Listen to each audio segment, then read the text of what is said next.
नमस्कार मित्रों, welcome to my channel GPSC साथी। आप સર્વેનું હાર્દિક સ્વાગત છે। ફર્સ્ટ ઓફ ઓલ તો આપને આવનારી તમામ સ્પર્ધાત્મક પરીક્ષાઓ માટે બેસ્ટ ઓફ લક, ખાસ કરીને સીસીઈ મેઇન્સ માટે। આ વિડીયોઝમાં આપણે વાત કરવાની છે મે મહિનાના મહત્વપૂર્ણ કરંટ અફેર્સની। આના પહેલાં ફેબ્રુઆરી, માર્ચ અને એપ્રિલ મહિનાના જે કરંટ અફેર્સનો જે વિડીયો છે એ અપલોડ કર્યો છે। ના જોયો હોય તો જોઈ લેજો। अलगथी स्पेस टेक्नोलॉजीनो जो विडियो है ये पण अपलोड कर दीधो है, तो ये पण जोई शको छो आप। अने हाँ, यूट्यूबनी अंदर रिजोल्यूशन 240 होवाथी बोर्ड पर लखेलू आपने देखाशे नहीं, तो एक रिक्वेस्ट है कि 720 करी देजो तो आपने विजिबिलिटी क्लियर थई जशे। तो आपणे बात करिए पहला appointment, books, conference, award, defence, sports અને મહત્વપૂર્ણ રેન્ક્સ। જનરલી આપણે જે વિડીયો બનાવ્યા છે મેં એક સ્લોટ વાઇઝ બનાવ્યા છે, જેથી આપણે એક નોટ્સ બનાવી હોય તો વાંધો ના આવે। એક પ્રોપર નોટ્સ બનાવીને આપ લખી દો એકવાર, તો આપને એક્ઝામ સમયે જો રિવિઝન કરવું હોય તો ખૂબ જ સરળતા રહેશે। વધારે પડતું જીકે ઇન્વોલ્વ કરવાનો પ્રયત્ન નથી કર્યો। કેમ કે વિકીપીડિયા આપ પણ કરી શકો છો। વિકીપીડિયા કરી દો તો આપને પણ જીકે મળી જશે, પણ એક્ઝામ ઓરિએન્ટેડ એક્ઝામ્સ માટે કેટલું મહત્વપૂર્ણ જીકે છે આપણે એની જ ચર્ચા કરીશું। વધારે હાઈક નહીં કરી દઈએ, ઓકે? ચલો, તો પહેલાં વાત કરીએ એપોઇન્ટમેન્ટ્સ। એપોઇન્ટમેન્ટમાં પહેલી વાત કરવાની છે સિંગાપોરની। સિંગાપોરના 2 દશકથી વડાપ્રધાન હતા લી શિએન લુંગ, એમને રાજીનામું આપ્યું અને હવે બને છે લોરેન્સ વોંગ। તો લોરેન્સ વોંગ સિંગાપોરના કેટલા નંબરના વડાપ્રધાન બન્યા છે? એ બન્યા છે 4થા નંબરના। પાર્ટીનું નામ શું છે? People's Action Party. કઈ પાર્ટી છે? People's Action Party. ક્લિયર એટલે સુધી? એમને શપથ કોણ અપાવે છે? એમને શપથ અપાવે છે ભારતીય મૂળના થર્મન શનમુગરત્નમ। કોણ અપાવે છે? ભારતીય મૂળના પ્રેસિડેન્ટ થર્મન શનમુગરત્નમ। બીજા નંબર વાત કરીશું તાઇવાનની। એક્ઝામ્સમાં 110% પૂછાશે આપને તાઇવાનના પ્રેસિડેન્ટ કેમ છે સમજીએ છીએ। તો તાઇવાનના પ્રેસિડેન્ટ હતા સાઈ ઇંગવેન, જે મહિલા હતા। હવે આવે છે વિલિયમ લાઈ। કોણ આવે છે? વિલિયમ લાઈ। આમના તમારે 2 નામ ધ્યાન રાખવાના છે। વિલિયમ લાઈ પણ એમનું નામ છે, બીજું નામ છે લાઈ ચિંગતે। શું નામ છે? લાઈ ચિંગતે। પાર્ટીનું નામ શું છે? Democratic progressive party. કઈ પાર્ટી છે? Democratic progressive party. તો કેમ ઇમ્પોર્ટન્ટ છે સમજીએ। 20મી મે આમને શપથ ધારણ કર્યા અને આમને ચાઇનાને ઇનોગ્રલ સ્પીચમાં કડક શબ્દોમાં કહી દીધું કે અમે તમારી વન ચાઇના 2 સિસ્ટમ પોલિસીમાં આવવાના નથી। અમે અમારી અખંડિતતા અને સ્વતંત્રતા માટે કંઈ પણ કરવું પડે એ કરી છૂટવાના છીએ। તો જિનપિંગના પેટમાં તેલ રેડાયું, એટલે એમને સાઉથ ચાઇના સીમાં તાઇવાનને ઘેરવા માટે એરફોર્સ, મિલિટરી બધાને કામે લગાડી દીધો, જે આપ ટીવીમાં જોઈ રહ્યા હશો। તો મુદ્દો શું છે સમજીએ। તો 400 વર્ષ પહેલાં ચાઇનાની અંદર ચિંગ વંશનું શાસન છે। તો ત્યારે આપ જાણતા જ હશો કે ભૂતકાળમાં રાજા મહારાજાઓ જ્યારે રાજ કરતા હતા તો એક રાજ્યમાંથી બીજા રાજ્ય ઉપર આક્રમણ કરે અને એ પ્રદેશને જીતીને પોતાનો બનાવી દે। તો ચિંગ વંશના રાજાઓએ પણ એવું જ કર્યું કે તાઇવાનને પોતાના અંદર જીતી લીધું, પોતે જીતી લીધું એમ। તો ત્યારે એ લોકોનું શાસન હતું। પછી એ લોકોએ શું કર્યું કે ચાઇનાથી જે તાઇવાન છે એ દરિયા કિનારે આવેલો એક ટાપુ છે, તો 160 કિલોમીટર વચ્ચે દરિયો છે। તો એમને શું કર્યું? ચિંગ વંશના રાજાઓએ જે તાઇવાન છે એનો જે સત્તા છે એ જાપાનને સોંપી દીધો, કે જાપાનના લોકોને કહી દીધું કે તમે હવે આને સંભાળો। તો ત્યારથી એ જાપાનનો હિસ્સો બન્યો। વર્લ્ડ વોર દ્વિતીય એટલે કે વિશ્વયુદ્ધ દ્વિતીય, જાપાન કંગાળ થઈ જાય છે। અમેરિકા એના ઉપર હિરોશિમા અને નાગાસાકી ઉપર અણુબોમ્બ નાખે છે, જે આપ જાણતા હશો। તો જાપાનની એવી હાલત નથી કે એ તાઇવાનને સંભાળે। તો એ શું કરે છે? 1949ની અંદર તાઇવાનને મુક્ત પ્રદેશ જ ઘોષિત કરી દે છે। તો ચાઇનાને આ જ પેટમાં રેડાય છે તેલ। કે જાપાને તમને મુક્ત કર્યા એની જગ્યાએ જાપાને એ જે તાઇવાન છે એ અમને પાછું સોંપી દેવું જોઈતું હતું. ત્યારથી આ મુદ્દો ચર્ચામાં છે. ઓકે, આઈ હોપ કે આપને સમજણ પડી ગઈ હશે. ચલો બીજા નંબરમાં વાત કરીએ. વિયેતનામના પ્રેસિડેન્ટ હતા વો વેન થુઓંગ. કોણ હતા? વો વેન થુઓંગ, જેમના ઉપર કરપ્શનના આરોપ હતા. તો હવે કોણ આવે છે? લો તેમ આવે છે. કોણ આવે છે? લો તેમ આવે છે. ઓકે, ચલો હવે વાત કરીએ ઈરાનના પ્રેસિડેન્ટ. થોડા સમય પહેલાં ઈરાનના જે પ્રેસિડેન્ટ છે ઇબ્રાહિમ મોહમ્મદ રઈસી, એમનું હેલિકોપ્ટર દુર્ઘટનામાં નિધન થાય છે. તો ઈરાનના જે વાઇસ પ્રેસિડેન્ટ છે મોહમ્મદ મોખબર, એમને કાર્યવાહક પ્રેસિડેન્ટ તરીકે ચૂંટાયા છે. કોણ બન્યા છે? મોહમ્મદ મોખબર. એટલે કે ઈરાનના અત્યારે પ્રેસિડેન્ટ કોણ છે? ઇન્ટરીમ છે, કાર્યવાહક છે મોહમ્મદ મોખબર. હવે ઇલેક્શન થશે, ત્યાં નવા આવી જશે, આપણે ધ્યાન રાખવા પડશે. પછી વાત કરીએ CII, Confederation of Indian Industry, જેના અધ્યક્ષ બન્યા છે ITC ચેરમેન સંજીવ પુરી.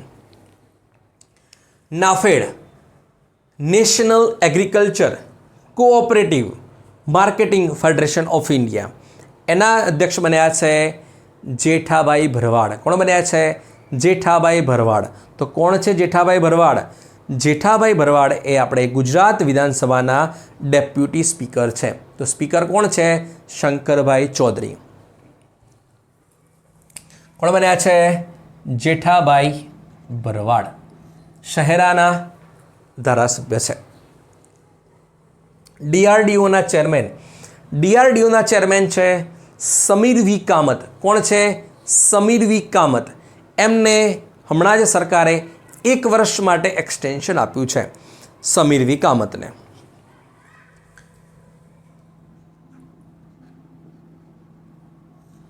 પછી છે આર્મી ચીફ. આર્મી ચીફ છે જનરલ મનોજ પાંડે. એમને પણ સરકારે 1 મહિનાનું એક્સટેન્શન આપ્યું છે. જનરલી ગવર્મેન્ટ એક્સટેન્શન નથી આપતી આર્મી ચીફને. હવે હું આવું કેમ કહી રહ્યો છું? કેમ કે છેલ્લું એક્સટેન્શન આપ્યું હતું ઇન્દિરા ગાંધીએ 1970ના દશકની અંદર જીજી બેવૂરને. કોણે આપ્યું હતું? જીજી બેવૂરને. ત્યારથી લઈને અત્યાર સુધી એક પણ આર્મી ચીફને એક્સટેન્શન નથી મળ્યું. આ પ્રથમ ઘટના છે કે જેમણે 1 મહિનાનું એક્સટેન્શન મળ્યું છે. હવે આના પછી કોણ આવશે? આના પછી સિનિયોરિટી વાઇઝ આવે છે ઉપેન્દ્ર દ્વિવેદી. કોણ આવે છે? ઉપેન્દ્ર દ્વિવેદી, જે નેક્સ્ટ બની શકે છે, જે અત્યારે vice chief of army staff છે. આને દિનેશ કુમાર ત્રિપાઠી સાથે કન્ફ્યુઝ ના કરતા. દિનેશ કુમાર ત્રિપાઠી એ બન્યા છે નેવલના ચીફ બન્યા છે, અને ઉપેન્દ્ર દ્વિવેદી છે એ આર્મીના ચીફ બની શકે છે. ઓકે, ચલો હવે વાત કરીએ UNICEF India national ambassador Kareena Kapoor Khan. ખૂબ જ મહત્ત્વનો ક્વેશ્ચન છે, 110% એક્ઝામ્સમાં હશે. GST એપ્લિએટ ટ્રિબ્યુનલ, એટલે કે GST અંતર્ગત દેશની અંદર જેટલા પણ ડિસ્પ્યુટ છે એને સોલ્વ કરવા માટે એક ટ્રિબ્યુનલ બનાવવામાં આવે છે, જેના અંતર્ગત એની જે મુખ્ય બેન્ચ છે એ દિલ્હીમાં કાર્યરત થશે અને ભારતના 31 રાજ્યોમાં એની અલગ અલગ બેન્ચ હશે, જે જાન્યુઆરી 2025 સુધીમાં દરેક કાર્યરત થઈ જશે. આવું કોણ કહે છે? આપણા નાણાપ્રધાન નિર્મલા સીતારામન. તો કોણ બન્યા છે? GST એપ્લેટ ટ્રિબ્યુનલના પ્રથમ અધ્યક્ષ બને છે સંજય કુમાર મિશ્રા. કોણ બને છે? સંજય કુમાર મિશ્રા. એમને શપથ કોણ અપાવે છે? એમને શપથ અપાવે છે ફાઇનાન્સ મિનિસ્ટર નિર્મલા સીતારામન. ચલો વાત કરીએ હવે બુક્સ. એમાં પહેલું છે હાઉ ટુ બી હેપી, એટલે કે આપણે ખુશ કેવી રીતે રહીએ, એ લખે છે રસ્કિન બોન્ડ. કોણ લખે છે? Ruskin bond. પાછળ આપણે વાત કરીએ છીએ એમની. બીજા નંબરમાં છે જસ્ટ અ મર્સિનરી. કઈ છે? Just a મર્સિનરી. એ લખે છે RBIના પૂર્વ ગવર્નર જી સુબ્બા રાવ. કોણ લખે છે? જી સુબ્બા રાવ. પછી ખૂબ જ મહત્વપૂર્ણ બુક છે રેમ્બો. રેમ્બો કોણ લખે છે? રેમ્બો લખે છે આશુતોષ કાલે. કોણ લખે છે? આશુતોષ કાલે. તો કેમ મહત્વપૂર્ણ છે? તો આ જે બુક છે એ મેજર સુધીર વાલિયા ઉપર છે. તો મેજર સુધીર વાલિયા કોણ છે? મેજર સુધીર વાલિયાને મરણોપરાંત, ત્યાંથી સાંભળો, મેજર સુધીર વાલિયાને મરણોપરાંત હાઈએસ્ટ ગેલેન્ટ્રી એવોર્ડ કહેવાય છે શાંતિના સમયે, એટલે કે અશોક ચક્ર એનાયત થયો છે. એમના ઉપર બુક લખી છે આશુતોષ કાલોએ મેજર સુધીર વાલિયા ઉપર, જો નામ છે રેમ્બો. શું નામ છે?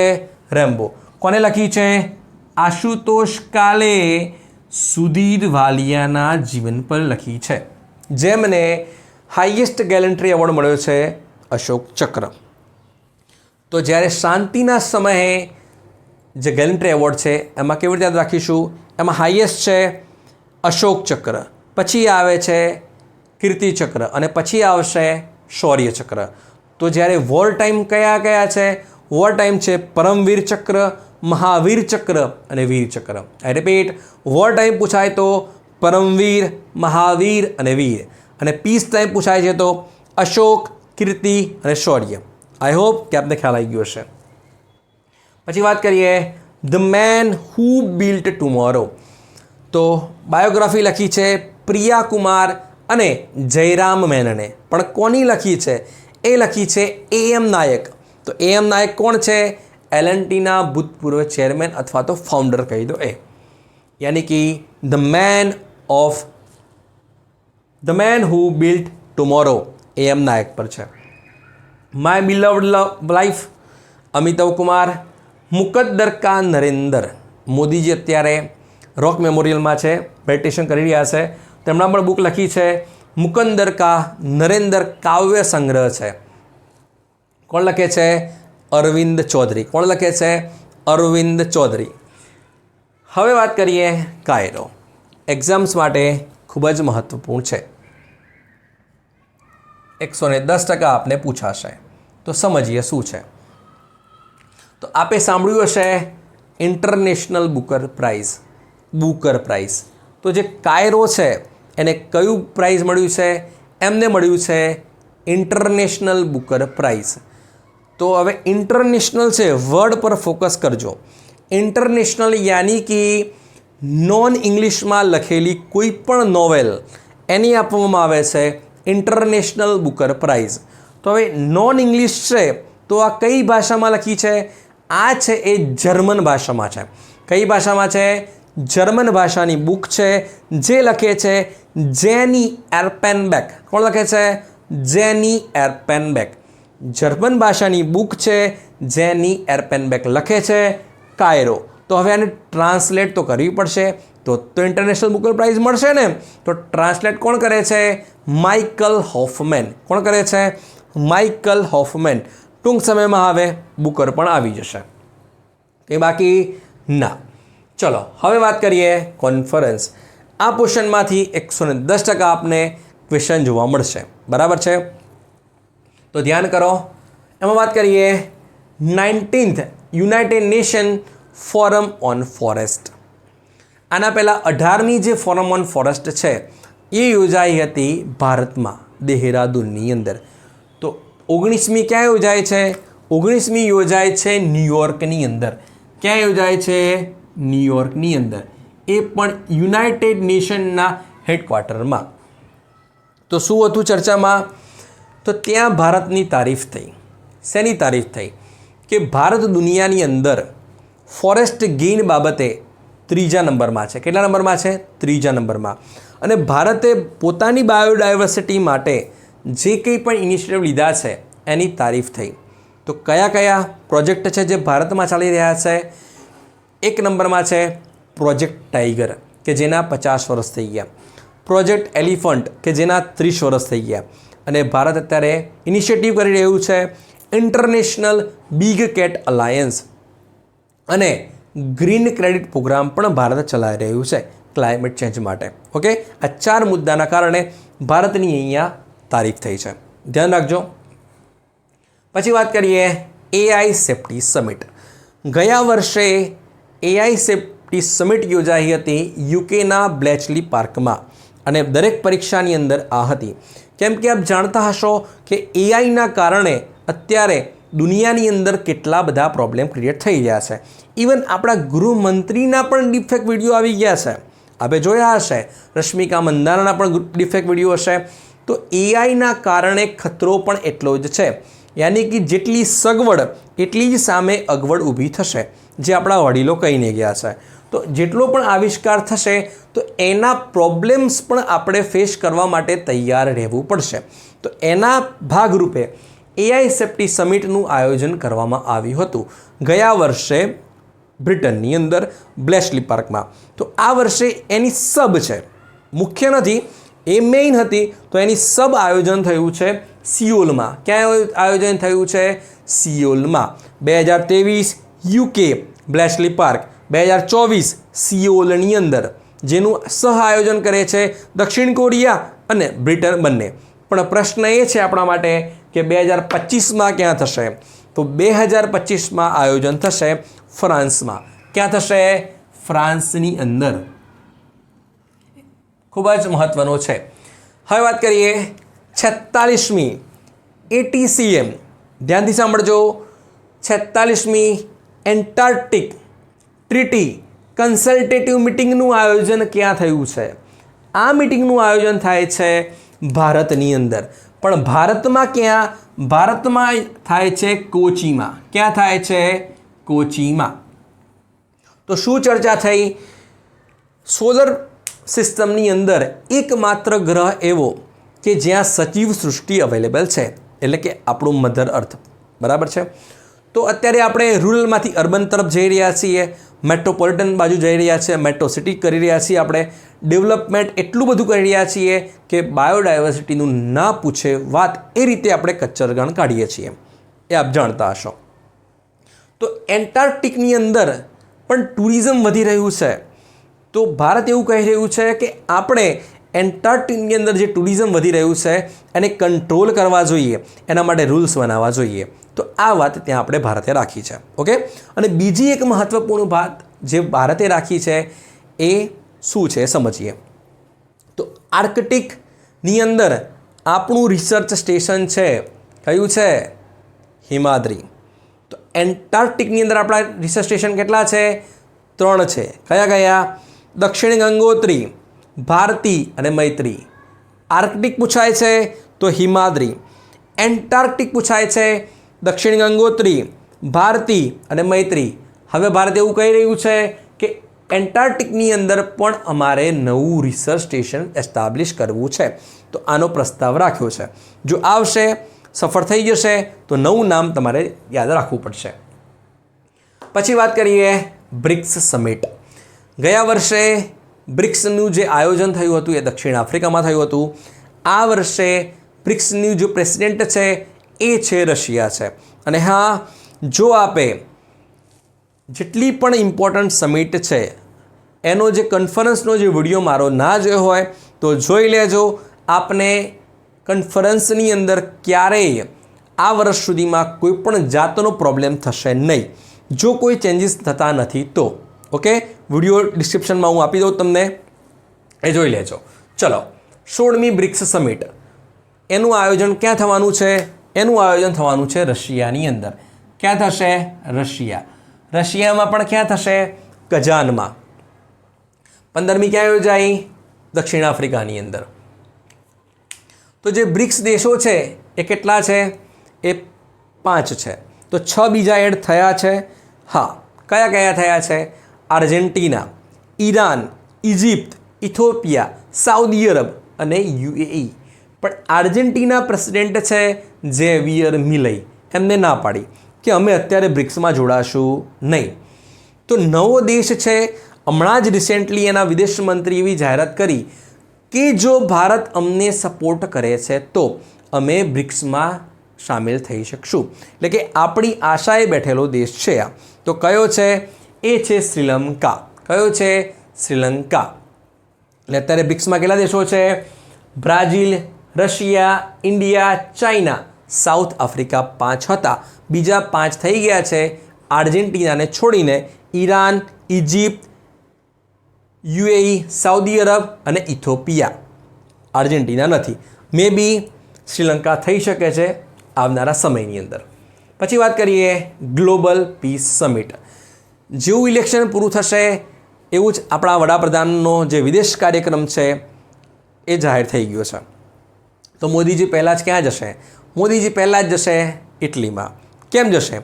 G7માં જોર્જા મેલોનીએ આમંત્રણ આપી દીધું છે. ત્યાં જઈને પછી ક્યાં આવશે? એ જશે ગ્લોબલ પીસ સમિટ. તો કેમ છે આ? કેમ કે આપ જોતા હશો કે 2022થી યુક્રેન અને રશિયા વચ્ચે જે ભયાનક યુદ્ધ ચાલી રહ્યું છે એ પૂરું થવાનું નામ નથી હતું. તો દુનિયાના લીડરો અહીંયા મળશે અને શાંતિ વાર્તા કરશે. ક્યાં ભેગા થશે? એ ભેગા થશે સ્વિટ્ઝરલેન્ડની અંદર. ક્યાં થશે? સ્વિટ્ઝરલેન્ડની અંદર. યુક્રેનના જે પ્રેસિડેન્ટ છે વોલોદિમીર ઝેલેન્સ્કી એમને આમંત્રણ આપી દીધું છે મોદીજીને કે તમે આવો અને વ્લાદિમીર પુતિનને તમે કંઈ કહો તો તમારું માને છે. તો અમે જરા બચી જઈએ. ચલો હવે વાત કરીએ UNESCO memory of the world committee on Asia Pacific. ધ્યાનથી સાંભળો. Memory of the world committee on Asia Pacific. આમને તાજેતરની અંદર એશિયા પેસિફિકમાંથી 20 જે છે મેન્યુસ્ક્રિપ્ટને સ્થાન લીધું છે, આપ્યું છે. તેમાં ભારતની કેટલી છે? ભારતની છે 3. કેટલી છે? 3. એટલે કે યુનેસ્કો દ્વારા ભારતની જે 3 હસ્તપ્રતિલિપો છે એમને સ્થાન આપવામાં આવ્યું છે. શેમાં આપવામાં આવ્યું છે? Memory of the world regional રજિસ્ટરની અંદર. તો આ 3 કઈ કઈ છે?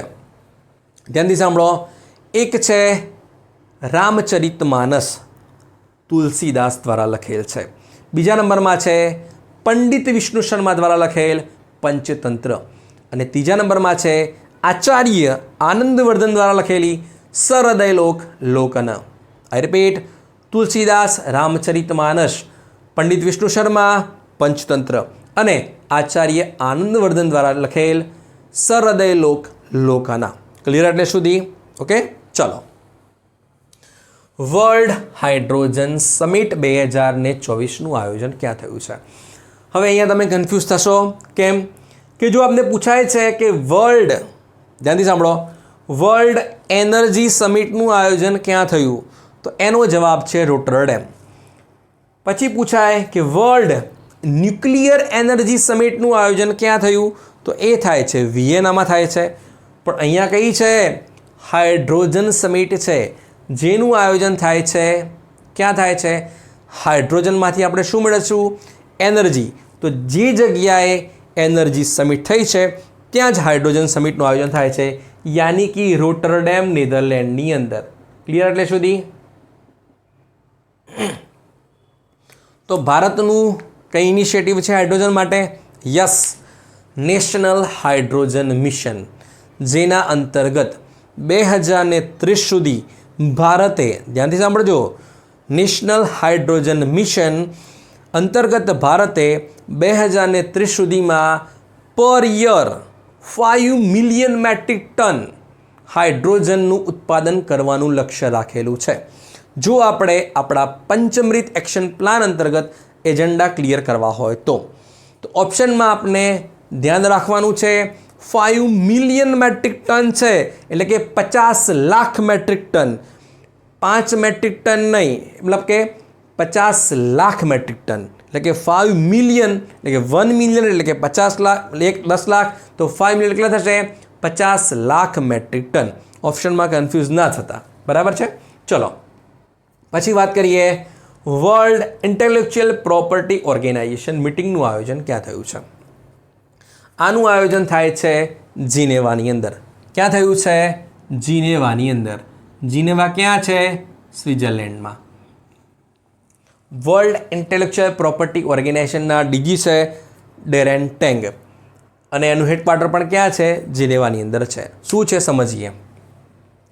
તો આપ ઘણીવાર જોતા હશો કે કોઈ પણ આપણું જે ટ્રેડિશનલ નોલેજ છે, આપણા યોગ છે, આપણી આયુર્વેદિક પદ્ધતિ છે, એમાંથી કોઈક રિસર્ચ કરશે, બરાબર છે. માની લો કોઈકે કંઈક રિસર્ચ કર્યું છે. હવે જનરલી એક એક્ઝામ્પલ આપું કે આપના ઘરે આપણી જે મમ્મીઓ છે અથવા તો આપણી બહેનો છે, એમને હેરફોલની સમસ્યા ખૂબ જ હશે. તો ઇન્સ્ટાગ્રામમાં રીલ જોશે અને જોશે કે આ આયુર્વેદિક તેલ વાપરવાથી હેરફોલ ઘટી જાય છે. આપને કહેશે કે આ મંગાવી દો, બરાબર છે.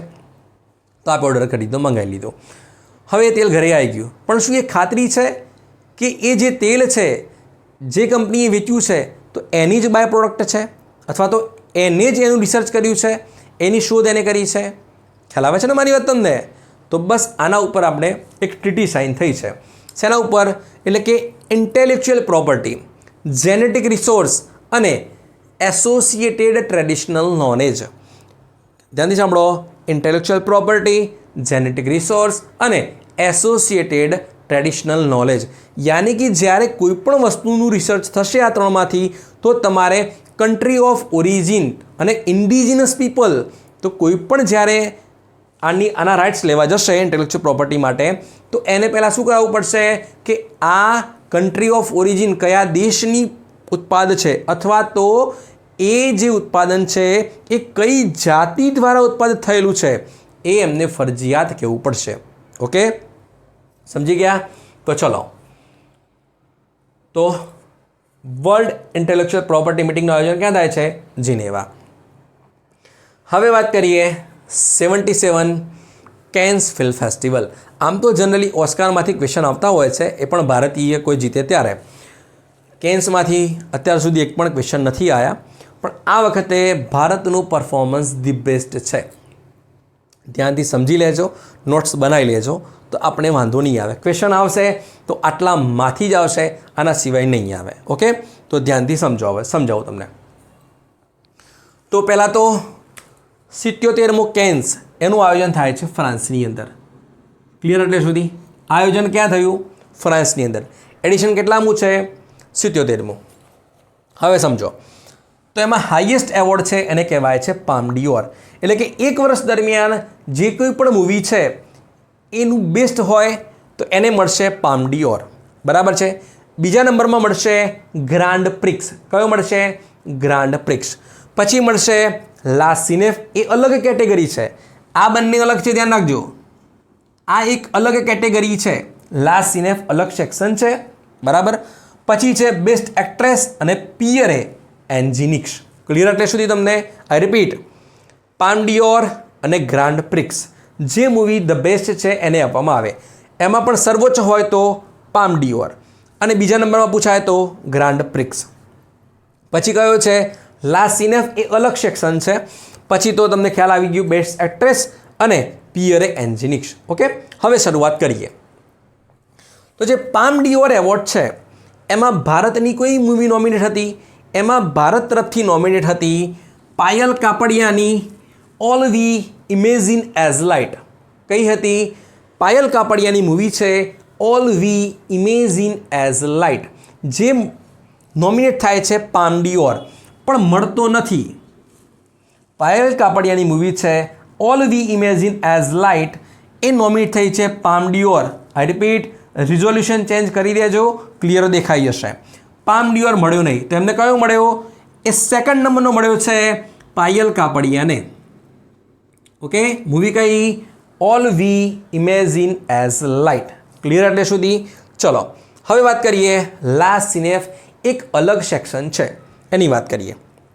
તો એ કોને મળ્યું છે? ચિદાનંદ નાયક. કોણ છે? ચિદાનંદ નાયક દ્વારા ડિરેક્ટ છે મૂવી.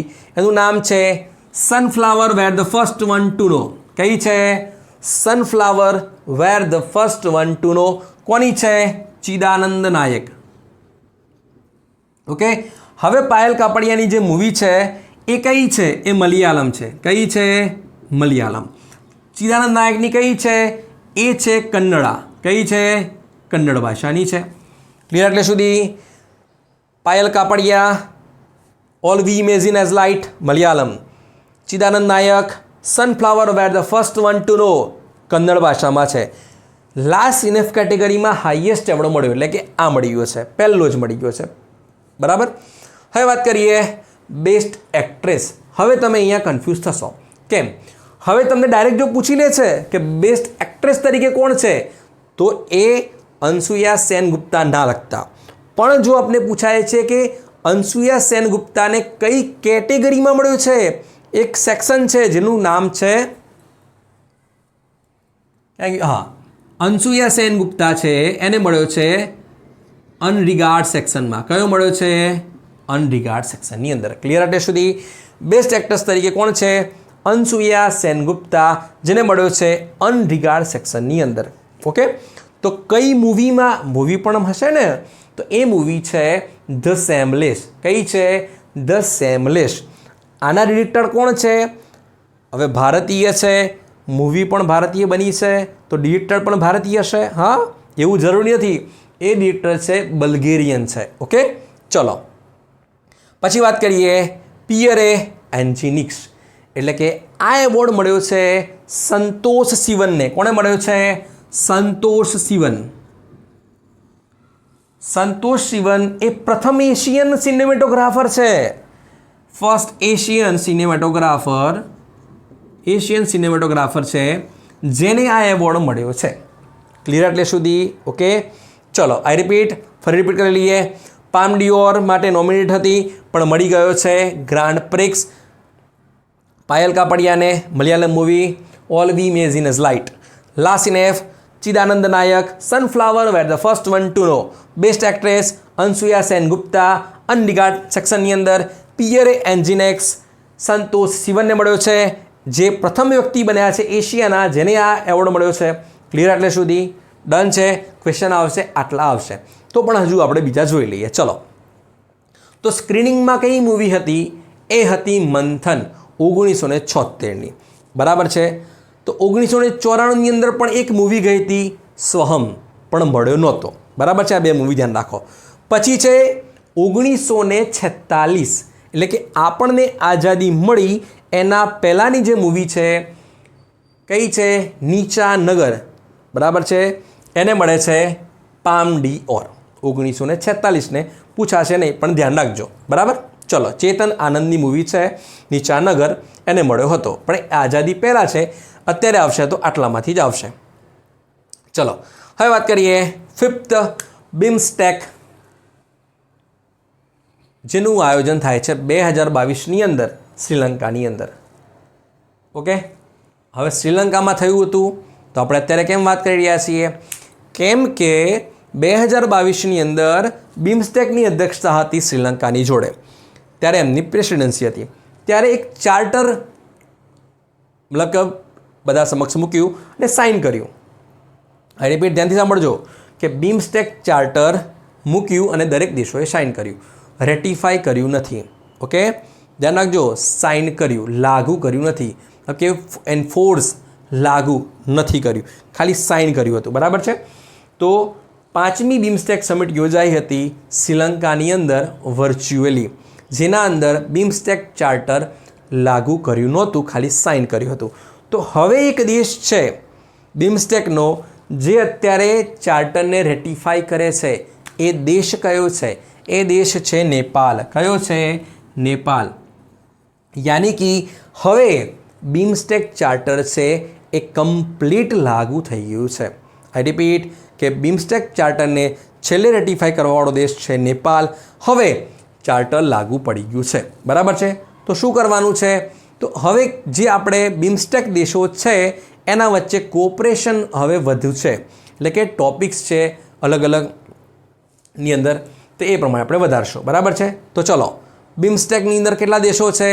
તો બિમસ્ટેકની અંદર દેશો છે Bay of Bengal initiative for multi sectoral technical and economic cooperation. Okay, તો કયા કયા દેશો છે? ભારત, ભૂતાન, બાંગ્લાદેશ, નેપાલ, શ્રીલંકા, હવે 2 મ્યાનમાર અને થાઈલેન્ડ. કેટલા દેશો છે? 7. આઈ રિપીટ, ભારત, ભૂતાન, બાંગ્લાદેશ, નેપાલ, શ્રીલંકા, મ્યાનમાર અને થાઈલેન્ડ છે. ઓકે, મિસ્ટેક ના કરતા, સાર્કમાં અલગ છે.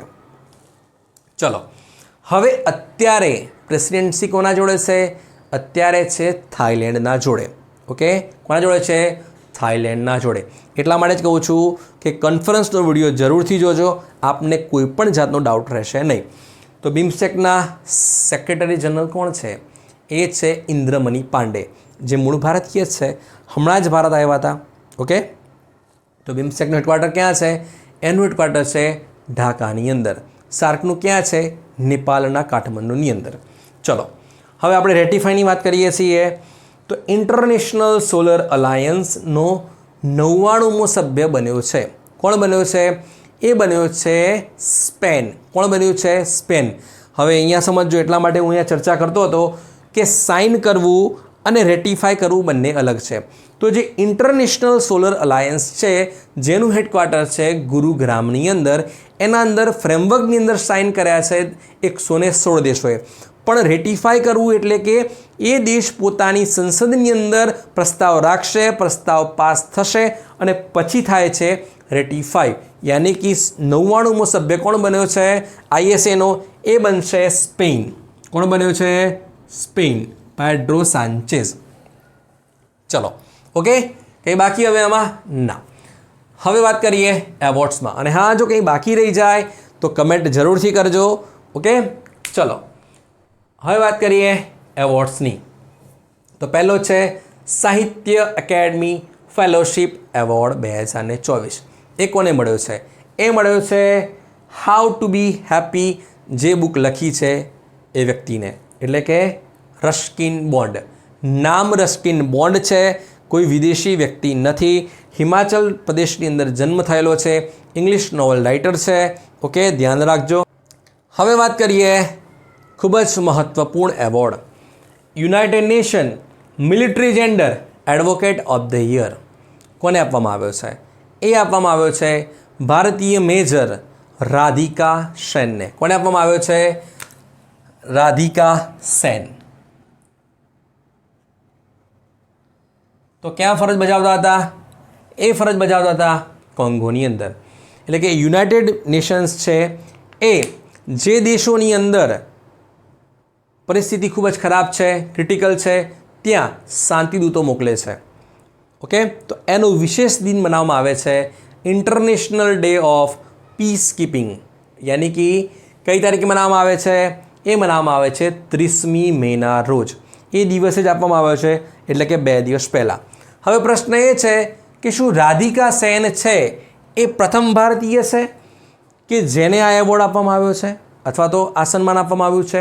ના, આના પહેલાં 2019ની અંદર આપવામાં આવે છે સુમન ગવાણી. કોને આપવામાં આવે છે? સુમન ગવાણી.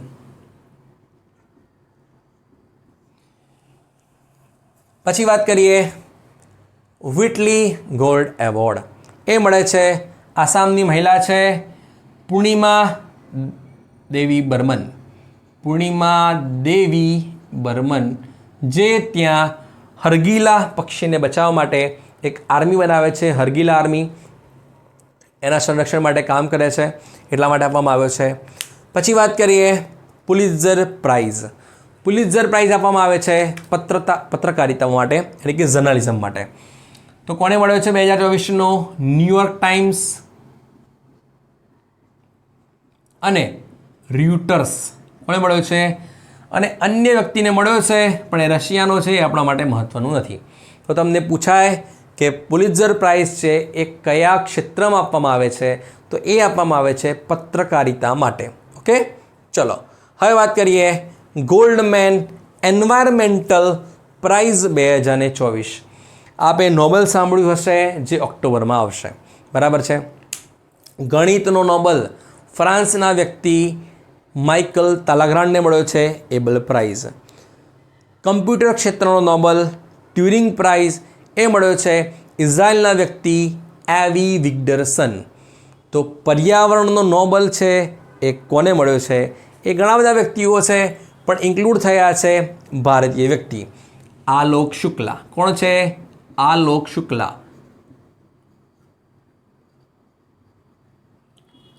એટલા માટે આપણા માટે મહત્ત્વપૂર્ણ છે. એટલે કે ગોલ્ડમેન એન્વાયરમેન્ટલ પ્રાઇઝ છે એને કહેવામાં આવે છે ગ્રીન નોબેલ. બીજા લોકો પણ છે, વિદેશીઓ, પણ એમાં આપણા ભારતીય પણ છે. ખૂબ જ મહત્ત્વની વાત છે. તો કેમ મળ્યો એ પણ સમજવું પડશે ને. તો 2022ની અંદર છત્તીસગઢની અંદર માઇન્સ 21 માઇન્સ કરવાનું નક્કી કરે છે, કોલ માઇન્સ કરવાનું નક્કી કરે છે ગવર્મેન્ટ.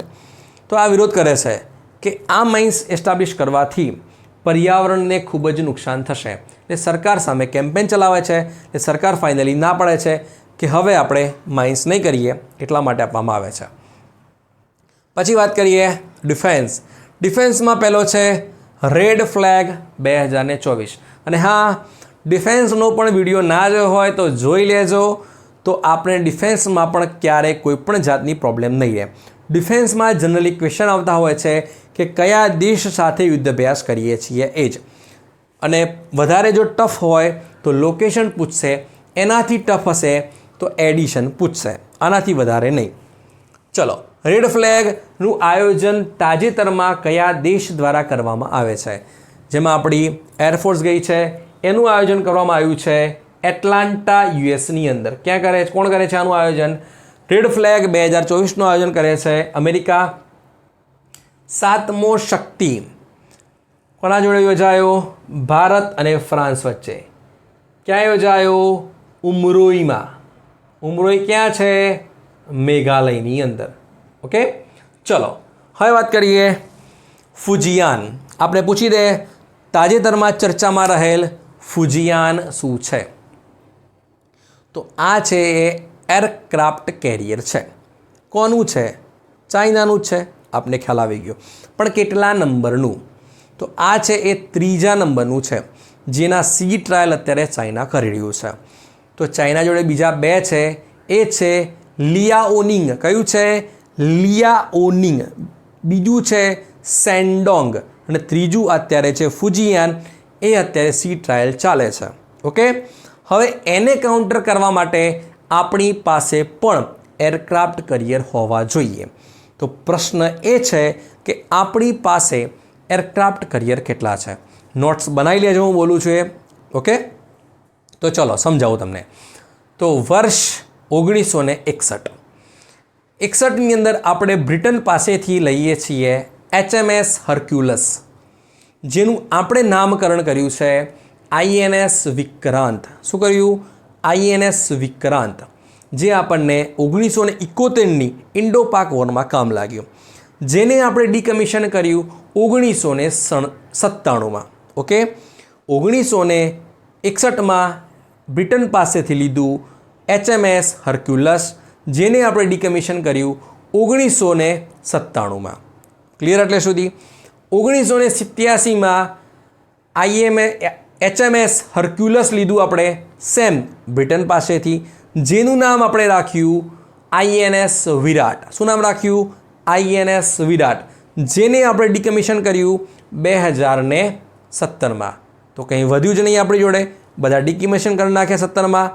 ના, 2013માં આપણે લીધું હતું રશિયા પાસેથી, જેનું નામ રાખ્યું આપણે INS વિક્રમાદિત્ય.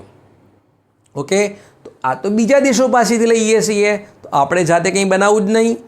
ના, એવું નથી. તો આપણી જે કોચિન શિપયાર્ડ લિમિટેડ છે, એમને સ્વદેશી ઇન્ડિજિનસ બનાવી દીધું છે, જેનું નામ આપણે રાખ્યું INS વિક્રાંત. તો હવે તમને ખ્યાલ આવી ગયો કે INS વિક્રાંત એ આપણું પોતાનું છે. પણ નામ વિક્રાંત કેમ આપ્યું? કેમ કે આપણે જે પહેલું બ્રિટન પાસેથી લીધું હતું એ હતું HMS હર્ક્યુલસ, એનું નામ રાખ્યું હતું વિક્રાંત.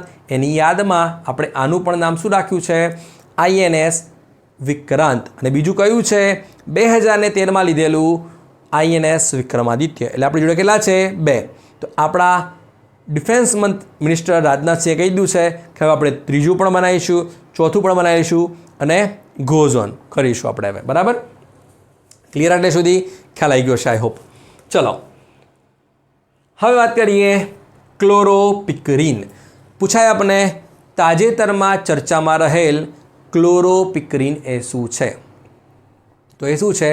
વન ટાઈપ ઓફ આ કેમિકલ છે. તો કેમ ચર્ચામાં છે, કેમ ઇન્ક્લુડ કર્યું આને આપણે સમજાવો. તો આપ જાણતા જ છો કે રશિયા અને યુક્રેન બંને અત્યારે લડી રહ્યા છે, આમને સામને છે. તો રશિયાએ ક્લોરોપિક્રિન નામના કેમિકલ વેપનનો ઉપયોગ કર્યો છે. તો અમેરિકાએ એના ઉપર આરોપ લગાવ્યો કે કેમિકલ વેપન કન્વેન્શન 1993 અંતર્ગત જેટલા પણ આપણે કેમિકલ બેન કર્યા છે એમાંનું એક છે ક્લોરોપિક્રિન, એ તમે યુઝ કર્યું છે. ઓકે, જર્મનીએ વિશ્વયુદ્ધ પ્રથમની અંદર આ રીતે એક યુઝ કર્યું હતું, બરાબર છે. એના પછી અત્યારે રશિયા યુઝ કરી રહ્યું છે. તો પ્રશ્ન એ છે કે આના માટેની સંસ્થા છે દુનિયામાં એ કંઈ છે ને? શું નામ છે? Organisations of the prohibition of chemical weapon. શું નામ છે? Organisations of prohibition of chemical weapon. કઈ જગ્યાએ છે? એ છે ધ હેગ, નેધરલેન્ડની અંદર. તો નેધરલેન્ડમાં બીજા કોઈ હેડક્વાર્ટર છે?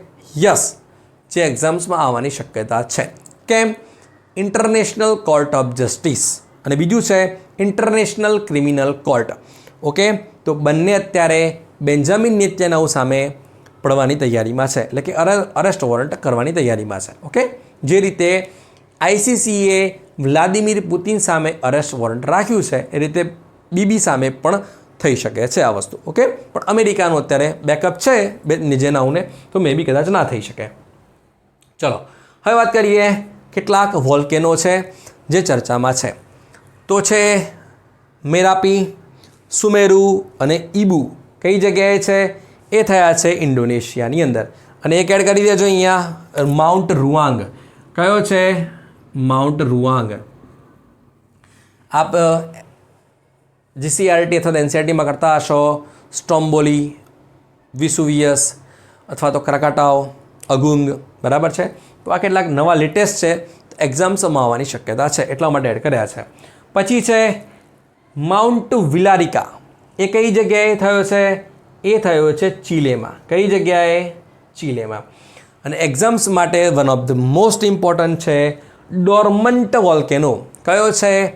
ડોર્મન્ટ વોલ્કેનો. એ કઈ જગ્યાએ થયો છે? એ થયો છે આઇસલેન્ડની અંદર. કઈ જગ્યાએ? આઇસલેન્ડની અંદર. હવે હું કેમ કહી રહ્યો છું આ ઇમ્પોર્ટન્ટ છે? સમજીએ. જ્યારે કોઈ પણ જ્વાળામુખી ફાટે છે ત્યારે એમાંથી અલગ અલગ પ્રકારના ગેસીસ નીકળે છે જે ગ્રીન હાઉસ ઇફેક્ટ માટે, ગ્લોબલ વોર્મિંગ માટે પણ જવાબદાર છે. તો શું એવું કંઈ થઈ શકે કે આ ગેસીસ ઉપર કંટ્રોલ આવી શકે? સમજમાં આવે છે ને? તો યસ, તો આઇસલેન્ડની અંદર દુનિયાનું સૌથી મોટું CO2 carbon dioxide capture and storage facility બનાવવામાં આવી છે જે ડોર્મન્ટ વોલ્કેનો પાસે બની છે. સમજી ગયા? એટલે કે ડોર્મન્ટ વોલ્કેનો પાસે આઇસલેન્ડે એક એવી ફેસિલિટી બનાવી છે કે જે શું કરશે? વાતાવરણમાંથી કાર્બન ડાયોક્સાઇડ કેપ્ચર કરશે અને એને જમીનમાં સ્ટોરેજ કરી દેશે. ઓકે, જેથી ગ્લોબલ વોર્મિંગના ઇસ્યુને મહદ અંશે ટાળી શકાય છે. ઓકે, આ ખૂબ જ શરૂઆત છે. આના પહેલાં આઇસલેન્ડે જ કર્યું હતું, ઓર્કા નામનું કર્યું હતું 2 વર્ષ પહેલાં. અત્યારે કર્યું છે એનું નામ શું છે? મેમોથ નામ આપ્યું. શું નામ આપ્યું છે? મેમોથ નામ આપ્યું છે. ઓકે, ચલો કંઈ બાકી ના. હવે વાત કરીએ સ્પોર્ટ્સ. સ્પોર્ટ્સમાં વાત કરીશું પહેલાં જ દોહા ડાયમંડ લીગ. જ્યારે આપણે પૂછાય કે તાજેતરમાં ચર્ચામાં રહેલ દોહા ડાયમંડ લીગમાં નીરજ ચોપડાએ કયું મેડલ જીત્યો? તો આપ આંખો બંધ કરીને લખી દેશો. નીરજ ચોપડા નામ આવ્યું છે, ગોલ્ડ આપી દો. ના, ગોલ્ડ નથી જીત્યા. આ જીત્યા છે સિલ્વર. કયો મેડલ જીત્યા છે? Silver medal. તો ગોલ્ડ કોણ જીત્યું? ગોલ્ડ જીત્યા છે જેકુબ, જે ચેક ગણરાજ્યના છે. તો ડિસ્ટન્સ શું છે? આપણે જે એક્ઝામની અંદર માઇનસ પોઈન્ટ હોય છે તો 1 માર્ક્સ માટે રહી જઈએ છીએ, 2 માર્ક્સ માટે રહી જઈએ છીએ. તો જે નીરજ ચોપડા છે એમને થ્રો કર્યો હતો 88.36 મીટર અને જેકુબે કર્યો છે 88.38 મીટર, એટલે કે 0.02 મીટર માટે રહી ગયા છે, યાની કે 2 સેન્ટીમીટર માટે ગોલ્ડ ચૂકી ગયા છે. જસ્ટ ઇમેજિન કે ઓલિમ્પિકમાં 0.2 માટે ચૂકી જવું એટલે કે શું થઈ શકે છે. ઓકે, ચલો હવે વાત કરીએ 17મી IPL. એક્ઝામ્સમાં ક્વેશ્ચન તો નથી આવતા પણ આપણે સાઈડ બાય થોડું ધ્યાન રાખવું પડે. ચલો 17મી IPL ત્રીજી વાર જીતે છે કોલકાતા નાઇટ રાઇડર્સ. ગૌતમ ગંભીર જેના કોચ છે, આગામી બની શકે છે કોચ જો ફાઇનલાઇઝ થાય તો જય શાહ જોડે. ચલો તો orange cap the king Virat Kohli અને પર્પલ પંજાબ કિંગ્સ ઇલેવન્સ હર્ષલ પટેલ. પછી વાત કરીએ પી શ્યામ નિખિલ. અહીંયા મેં ખેલાડીઓના નામ લખ્યા છે, તો આપણે ડાયરેક્ટ પૂછાઈ શકે છે કે તાજેતરમાં ચર્ચામાં રહેલ ખેલાડી કઈ રમત સાથે જોડાયેલ છે, એટલા માટે. ઓકે, ચલો પહેલાં વાત કરીએ પી શ્યામ નિખિલ. તો એ બન્યા છે ભારતના 85મા ગ્રાન્ડ માસ્ટર. કયા બન્યા છે? 85th ગ્રાન્ડ માસ્ટર, જેમને 2500 એલો રેટિંગ ક્લિયર કરી દીધું છે. પછી વાત કરીએ વૈશાલી રમેશ બાબુ. આર પ્રજ્ઞાનંદાની બહેન છે. એ બની છે ભારતની 3જી મહિલા ગ્રાન્ડ માસ્ટર. કઈ બની છે? 3જી મહિલા. વર્ડ પર ફોકસ કરો, 3જી છે. તો પહેલી બે કઈ છે? કોનેરુ હમ્પી અને હરિકા દ્રોણાવલી. ત્રીજા નંબરમાં આવશે વૈશાલી રમેશ બાબુ. ઓકે, ચલો પછી વાત કરીએ તાજેતરમાં જ આપણા ફૂટબોલ શોકર ધ આઇકોન. આમ તો આપણે કિંગ કોહલી, રોહિત શર્માને બધા જોતા હોઈએ છીએ. ફૂટબોલ અત્યારે ભારતમાં ઓછી પ્રચલિત છે, પણ CR7 લિયોનેલ મેસી એને જાણીએ છીએ આપણે બધાને. પણ ભારતના જે ખેલાડી છે સુનિલ છેત્રી, એ પણ આ લોકોથી કમ નથી. હવે તમને એમ થાય કે ક્યાં CR7 ને ક્યાં લિયોનેલ મેસી, ક્યાં મબાપે, બરાબર છે ને?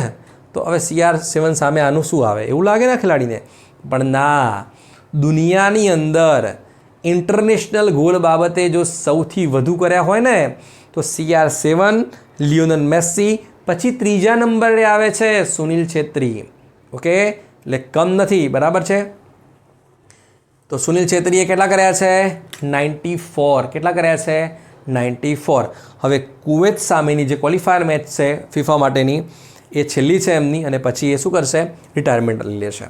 ઓકે, ચલો હવે ફૂટબોલની વાત કરી રહ્યા છીએ. તો ફૂટબોલ રસિકો માટે એક ડેઝ આવી ગયો છે. તો કયો ડેઝ છે? Football day. તો દુનિયામાં હવે ફૂટબોલ ડે પણ મનાવવામાં આવશે. કયો દિવસ છે? એ છે 25મી મે. કયો છે? 25મી મે. યાની કે 25મી મેના રોજ વર્લ્ડ ફૂટબોલ ડે મનાવવામાં આવશે. તો આ કોને કીધું? યુનાઇટેડ નેશન જનરલ એસેમ્બલીએ કહી દીધું છે. ક્લિયર અત્યાર સુધી? તો કેમ આવું કીધું? તો 2024માં હવે ઓલિમ્પિક થશે. તો આજથી 100 વર્ષ પહેલાં 1924માં સેમ, હવે આ તમે આને IPL સાથે કન્ફ્યુઝ ના કરતા, WPL IPL same script Jay Shah. હવે આને જય શાહ સાથે કોઈ લેવા દેવા નથી, ધ્યાન રાખજો હો. 1924માં સમર ઓલિમ્પિકનું આયોજન થાય છે પેરિસની અંદર જ. એમાં પ્રથમવાર ઇન્ટરનેશનલ ફૂટબોલ મેચ યોજાઈ કે જેની અંદર દરેક રિજિયનની ટીમે ભાગ લીધો હતો. એના ભાગરૂપે 25મી મેના રોજ મનાવવામાં આવશે ઇન્ટરનેશનલ ફૂટબોલ ડે. કહી દો કે વર્લ્ડ ફૂટબોલ ડે. ઓકે, આની સ્ક્રિપ્ટ જય શાહે નથી લખી. ઓકે, ચલો આ રહી ગયું મનિકા બત્રા. તો મનિકા બત્રા કઈ રમત રમે છે? એ રમે છે ટેબલ ટેનિસ. તો કેમ ઇન્ક્લુડ કર્યા છે? કેમ કે દુનિયાની અંદર ITTF rating, international table tennis ફેડરેશનના રેટિંગની અંદર 1થી 25 સુધીમાં પ્રથમવાર જો કોઈ ભારતીય સામેલ થયું હોય તો એ છે મનિકા બત્રા. કેટલો ક્રમ હાંસિલ કર્યો છે? 24મો ક્રમ. કેટલો છે દુનિયામાં રેન્ક એમનો? 24મો. ઓકે, આપણે જે આ નંબરિંગ સિસ્ટમ છે એ શક્યતા ઓછી છે પૂછાવાની. તો ડાયરેક્ટ આપને એ પૂછાશે, નામ આપેલું હશે. જો પેપર કદાચ લેન્ધી આવે તો નંબરિંગ આવશે. એટલા માટે નંબરિંગથી બચો એટલા બચી જજો. ચલો પછી વાત કરીએ પેરા એથ્લીટ વર્લ્ડ ચેમ્પિયનશિપ, જેનું આયોજન થાય છે કોબેની અંદર. ક્યાં થાય છે? Kobe, KOBE. તો કોબે ક્યાં છે? કોબે છે એ જાપાનની અંદર છે. ઓકે, હવે ભારતનું પરફોર્મન્સ અત્યાર સુધીનું ધ બેસ્ટ રહ્યું છે. એટલે કે હવે જે ભારત છે એ સ્પોર્ટ ક્ષેત્રે ખૂબ જ આગળ આવે છે. ઇવન સરકાર પણ ઘણી યોજનાઓ ચલાવે છે. ટોપ્સ યોજનાઓ છે, ટાર્ગેટ ઓલિમ્પિક પોડિયમ સ્કીમ, બરાબર છે? ચલો, ખેલો ઇન્ડિયા પણ છે, કીર્તિ પ્રોગ્રામ પણ છે, એની આપણે પછી ક્યારેક વાત કરીશું. તો ભારતનું આમાં પરફોર્મન્સ શું છે? તો આમાં ભારતે ઓવરઓલ મેડલ જીત્યા છે 17. કેટલા જીત્યા છે? 17. આટલા તમારે યાદ રાખવાના છે. ક્લિયર? એટલે સુધી સમજીએ. તો 17નો ઘડિયો બોલો, 17 દુ 34. 34 શું છે? તો 34 એ 7 વર્ષ પહેલાં ભારતનો રેન્ક હતો. એટલે કે 7-8 વર્ષ પહેલાં જે પેરા એથ્લેટ વર્લ્ડ ચેમ્પિયનશિપ યોજાઈ એમાં ભારતનો ક્રમ હતો 34. તો એમાંથી ઘટીને હવે ક્યાં આવી ગયા? તો માઇનસ કરો, 7 - 1 કેટલા થઈ ગયા? 6ઠ્ઠા નંબર ઉપર આવી ગયા. એટલે કે વર્લ્ડ પેરા એથ્લેટિક ચેમ્પિયનશિપની અંદર ભારતનો અત્યારે હાલ ક્રમ કેટલો છે મેડલ ટેલીમાં? 6ઠ્ઠા નંબરનો છે. તો નંબર 1 કોણ છે? The one and only Jinping. હવે આની અંદર એક વર્લ્ડ રેકોર્ડ થયો છે. આમ તો સુમિત અંતિલ પણ ગોલ્ડ જીત્યો છે, પણ આ છે એ કંઈક વર્લ્ડ રેકોર્ડ છે એટલા માટે ઇન્ક્લુડ કર્યા છે. એમનું નામ છે દીપ્તિ જીવનજી. શું નામ છે? દીપ્તિ જીવનજી. તો શું કરે છે? રનર છે, એથ્લીટ છે, રનિંગ કરે છે. તો એમને 400 મીટરનું જે રનિંગ છે એમાં વર્લ્ડ રેકોર્ડ ક્રિએટ કર્યો. તો કેટલી સેકન્ડમાં પતાવ્યું? 55.07 સેકન્ડમાં. કેટલી સેકન્ડમાં? 55.07 સેકન્ડમાં ક્લિયર કરે છે દીપ્તિ જીવનજી વર્લ્ડ રેકોર્ડ. એટલે આપણે ખેલાડીનું નામ પૂછાઈ શકે છે. Asian gymnast championship. જો મહિલાઓ કેટલું આગળ કરે છે વિચાર કરો ખાલી સ્પોર્ટ્સ ક્ષેત્રે. Just imagine that. ઓકે, મતલબ કે સ્પોર્ટ્સ ક્ષેત્રે નહીં, દરેક ક્ષેત્રે અત્યારે મહિલાઓ ખૂબ જ આગળ છે અત્યારે. તો એશિયન જિમ્નાસ્ટ ચેમ્પિયનશિપ એનું આયોજન થાય છે ઉઝબેકિસ્તાનમાં. ક્યાં થાય છે? ઉઝબેકિસ્તાનમાં, તાશ્કંદની અંદર. તો એના અંદર એશિયન જિમ્નાસ્ટ ચેમ્પિયનશિપ કહી દો કે પછી એશિયન સિનિયર જિમ્નાસ્ટ ચેમ્પિયનશિપ કહી દો, બધું એક જ છે. એનું આયોજન થાય છે ઉઝબેકિસ્તાનની અંદર. અને દીપા કર્માકર મોસ્ટ આઈએમપી છે. આ દીપા કર્માકર જીતે છે ગોલ્ડ. શું જીતે છે? ગોલ્ડ. ઓકે, તો હવે કેમ કહી દઉં છું મોસ્ટ આઈએમપી? સમજાવો કે 2 વર્ષ પહેલાં દીપા કર્માકર ઉપર વાડા યાની કે world anti doping agency okay કેટલાક ડોપિંગના ટેસ્ટ કર્યા હતા અને એમને 2 વર્ષ માટે બેન કરે છે. અને દીપા કર્માકર એવું કહે છે કે હવે મને મારા જીવનની અંદર કંઈ એવું લાગતું નથી કે મારે જીવવું જોઈએ. કેટલાક નાસીપાસ થઈ ગયા છે. વિચાર કરો મેન્ટલ હેલ્થ કેટલી ડાઉન થાય છે.